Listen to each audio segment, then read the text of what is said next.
नमस्कार दोस्तों, फिर से स्वागत है आपका आपके ही चैनल, आपके ही यूट्यूब परिवार में। पोस्ता के ऊपर चर्चा करेंगे। पोस्ता के लिए कई लोग बोल रहे थे कि भैया पोस्ता का हाल बताइए, आगे क्या सिचुएशन रहने वाली है, क्या नहीं रहने वाली। या फिर अंतर्राष्ट्रीय पहलू को देखिए, मतलब इंटरनेशनल लेवल को देखते हैं तो क्या वापस पोस्ता जो है क्या आना चालू हो चुका है। क्योंकि पोस्ता के अंदर देखा है कि एकदम से ज़बरदस्त तेज़ी आ जाती है और एकदम से ही जो है वापस गिरावट देखने को मिल सकती है। मतलब कि कंटिन्यू जो है अप डाउन जो है इसके अंदर जो है ज़्यादा देखने को पोस्ता के अंदर मिल रहा है।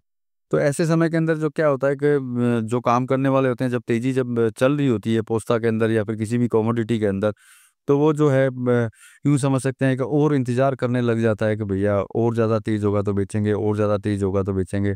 और किसानों का भी जो है यही हाल रहता है कि और ज़्यादा होगा तो बेचेंगे, और जब ज़्यादा होता है तब क्या है, मंडियों में जो है माल ज़्यादा पहुँच जाता है।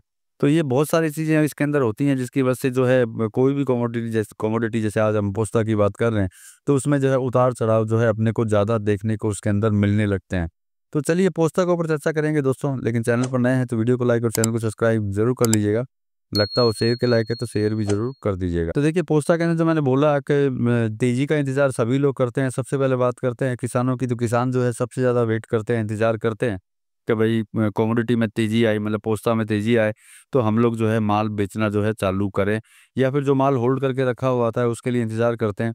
लेकिन प्रॉब्लम वहाँ जाकर के होती है जहाँ उनको तेज़ी दिखाई देती है और सभी किसान जो हैं एक साथ में जो है मंडियों में माल लेकर के पहुँच जाते हैं, ये सोच कर के कि भैया ज़बरदस्त तेज़ी है, अब जाकर के माल बेचते हैं तो 2 पैसा जो है ज़्यादा मिलेगा, 2 पैसे का मुनाफ़ा जो है ज़्यादा होगा। लेकिन एक्चुअल में ऐसा हो नहीं पाता है कि वो जैसे ही मंडियों के अंदर माल लेकर के ज़्यादा माल लेकर के पहुँचते हैं, अराइवल मंडियों में जब ज़्यादा करते हैं, तो मंडियों में जो है एक्सेस करेक्शन जो है उसके अंदर आ जाते हैं, मतलब गिरावट जो है ज़बरदस्त एकदम से उसके अंदर पहुँच जाती है।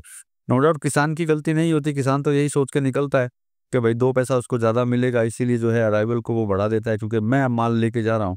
मुझे नहीं पता होता दूसरा किसान कितना लेके आ रहा है, मैं अपना ही सोच कर के निकलता हूँ और सभी किसान जो हैं अपना ही सोच कर के निकलते हैं। उसी वजह से जो है सारे के सारे किसान जो है मंडियों में माल एक्सेस लेकर के पहुँच जाते हैं और उससे जो है गिरावट देखने को मिलती है। और प्रेज़ेंट टाइम की सिचुएशन भी ऐसी है कि ज़बरदस्त आवक जो है म मंडियों के अंदर है। इसके बारे में शायद आपको भी पता होगा, चाहे नीमच मंडी की बात करते हैं, ज़बरदस्त आवक जो है वहाँ दिखाई दे रही है। मतलब रिकॉर्ड तोड़ आवक बोल सकते हैं, ऐसी आवक जो है किसानों ने बनाई है। इसका कारण यही होता है कि भई मुझे ज़्यादा पैसे मिल जाएँ, मुझे ज़्यादा मुनाफ़ा हो जाए, ये चक्कर इसके अंदर रहता ही है और इसी वजह से ये प्रॉब्लम चल रही है। और दूसरी सबसे बड़ी चीज़ ये है कि जब तेज़ी आ रही होती है उसमें बहुत तरह के लोग होते हैं, जैसे कि कुछ लोग ऐसे होते हैं कि ₹100 की तेज़ी आती है तो उनको फिर ₹150 दिखाई देता है, और कुछ लोग ऐसे होते हैं जब 150 की तेज़ी आती है तो उनको 200 दिखाई देता है, और कुछ ऐसे होते हैं कि भैया ₹100 की तेज़ी आई है तो मतलब फिर ₹400 तक उनको दिखाई देने लग जाते हैं। लेकिन इसमें कुछ आदमी ऐसे भी होते हैं, कुछ व्यापारी ऐसे भी होते हैं, जब उनको ₹100 नज़र आता है, ₹150 नज़र आता है, जो इसको एक्चुअल जगह दिखाई देती है, वहाँ पे वो मुनाफ़ा वसूली जो है चालू कर देते हैं। और कुछ लोग बिल्कुल ही होल्ड करके बैठे रहते हैं, ये सोच कर के कि भैया एक्सेस तेज़ होगा, तब जाकर के हम लोग बेचेंगे। जैसे मैंने किसान की बात बोली, उसी तरीके से जो है वो लोग इंतज़ार करते हैं और वो मुनाफ़ा जो है उनके हाथ से जो है छूट जाता है। मतलब कि ज़्यादा के चक्कर में जो है कम से भी जो है हाथ धो बैठते हैं। तो प्रेज़ेंट टाइम की सिचुएशन ऐसी चल रही है, एक तरफ जो है अराइवल ज़्यादा और दूसरी तरफ जो है मुनाफ़ा वसूली। और देखिए मैं आप लोगों को बोलता हूँ, जो भी पोस्टा में काम करते हैं आप लोग, और जो चाहे ट्रेडर भाई हो या फिर स्टॉकिस्ट हो, समय-समय के ऊपर अगर आप प्रॉफ़िट बुकिंग करते रहते हैं तो सभी की प्रॉफ़िट बुकिंग भी साथ में नहीं आती है। समय-समय पे थोड़ा-थोड़ा माल बेचते रहेंगे, तो जब भी कभी भी किसी भी कमोडिटी में अगर गिरावट दिखाई देती है, तो आपको विचार करने की ज़रूरत नहीं होती कि यार गिरावट होगी आगे, क्योंकि आप वहाँ पे होल्ड कर सकते हैं, क्योंकि आप जो है आपने ऑलरेडी प्रॉफ़िट बुकिंग किया है। और जो सिर्फ़ तेज़ी के अंदर लगा हुआ रहता है कि सिर्फ़ तेज़ होने पे ही मुझे माल बेचना है, उसको ऐसे समय के अंदर, चाहे गिरावट का समय हो उस समय पे या फिर तेज़ी के समय, ये सोचना कि भैया तेज़ होगा तो बेचेंगे, उसके पल्ले जो है कुछ नहीं बनता और वो जो है इंतज़ार करते ही रह जाता है। तो प्रेज़ेंट टाइम की सिचुएशन तो ये है कि भई प्रॉफ़िट बुकिंग और अराइवल ज़्यादा होने की वजह से आपको करेक्शन दिखाई दे सकते हैं।